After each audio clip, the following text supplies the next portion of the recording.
6 अगस्त 1945 की सुबह ठीक 8:15 जापान के हिरोशिमा शहर में सूरज की रोशनी धीरे धीरे बिखर रही थी।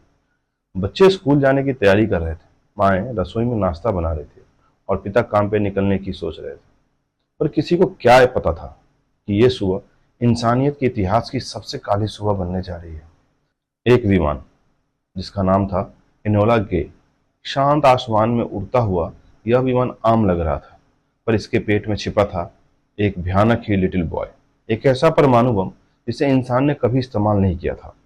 8:15 पे बम गिरा और एक पल में हिरोशिमा जल उठा। हजारों लोगों की जिंदगियां एक पल में राख बन गई। कुछ लोग भाप बन के हवा में उड़ गए और कुछ की परछाइयां दीवारों पर दर्ज हो गई। मानवता सिसक उठी। 70 से 80 हजार लोग उसी दिन मारे गए और अगले सुबह कुछ महीनों में यह संख्या लाख के पार चली गई। लेकिन कहानी यहीं खत्म नहीं होती। 3 दिन बाद यानी 9 अगस्त सुबह 11:02 पे एक और शहर नागासाकी, एक और विमान बॉक स्केयर और एक और बम फैटमैन और फिर एक और शहर राख में बदल गया। ये सिर्फ दो बम नहीं थे, ये दो सभ्यताओं पर गिराए गए सवाल थे। क्या यह युद्ध खत्म करने का तरीका था या शक्ति प्रदर्शन? कहानी की शुरुआत होती है 1914 से, जब पूरी दुनिया धीरे धीरे एक ऐसे युद्ध की ओर बढ़ रही थी जिसे हम आज के दौर में वर्ल्ड वॉर 1 के नाम से जानते हैं। राजनीति, लालच और पावर की भूख ने देशों को लड़ाया और जब यह युद्ध खत्म हुआ तो जख्म बाकी रह गए। उस जख्म का नाम था जर्मनी। बेरोजगारी, भूख, अपमान और उस अपमान से पैदा हुआ एक ऐसा आदमी जिसका नाम था एडोल्फ हिटलर। 1939 में हिटलर ने पोलैंड पे हमला किया और शुरू हुआ दूसरा विश्व युद्ध। जर्मनी, इटली और जापान एक तरफ, ब्रिटेन, फ्रांस, अमेरिका और सोवियत संघ दूसरी तरफ। जापान वो देश जो तेजी से एशिया पे कब्जा करता जा रहा था। विस्तारवाद उसकी भूख थी और क्रूरता उसकी पहचान। ऐसे ही 7 दिसंबर 1941 को जापान ने अमेरिका के पर्ल हार्बर नेवल बेस पे हमला कर दिया। 2400 से ज्यादा अमेरिकी सैनिक मारे गए और यहीं से अमेरिका इस युद्ध में पूरी ताकत से कूद पड़ा।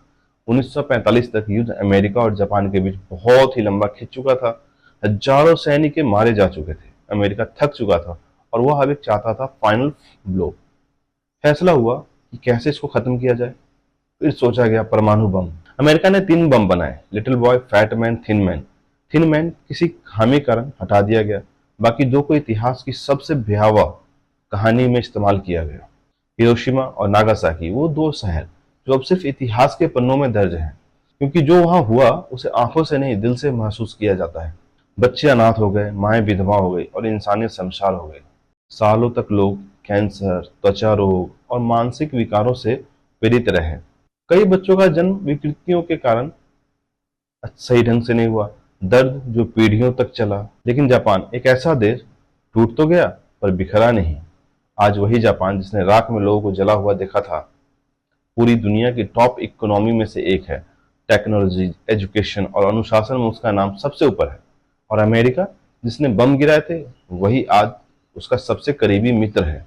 इतिहास हमें सिखाता है कि बम किसी समस्या का हल नहीं होते, वो सिर्फ विनाश लाते हैं। इस कहानी में केवल जापान नहीं जला, बल्कि पूरी मानवता की आत्मा जल उठी।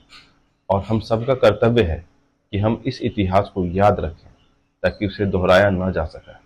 अगर इस कहानी ने आपके दिल को छुआ है, इसे जरूर शेयर करें और मेरे चैनल को सब्सक्राइब करें, क्योंकि यह सिर्फ एक इतिहास नहीं, यह एक चेतावनी है। नमस्कार।